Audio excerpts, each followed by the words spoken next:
இன்றே டவுன்லோட் செய்து உங்கள் ஃபேவரட் ஷோக்களை என்ஜாய் பண்ணுங்க. கேட்ட இந்த உலகத்திலேயே கடைசி நிமிஷம் வரைக்கும் எந்த ஒளிவு மறைவு இல்லாம வாழ்ந்தது காவேரி தான்.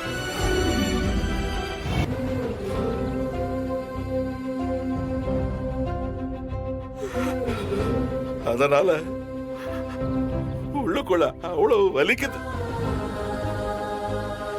அவ காலடியில உட்காரும் போதுதான் அந்த வலி கொஞ்சமாவது குறையுது. என்னால இப்ப அந்த வீட்டுக்கு வந்து இருக்க முடியாதுமா.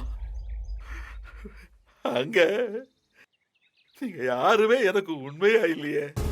இல்லப்பா,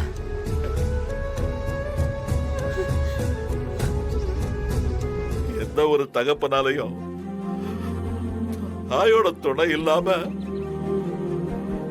பிள்ளைங்களை வளர்த்து ஆளாக்க முடியாதுங்கிறது என் விஷயத்துல உறுதியாயிடுச்சு. மாமா அப்படிலாம் எதுவுமே இல்ல மாமா.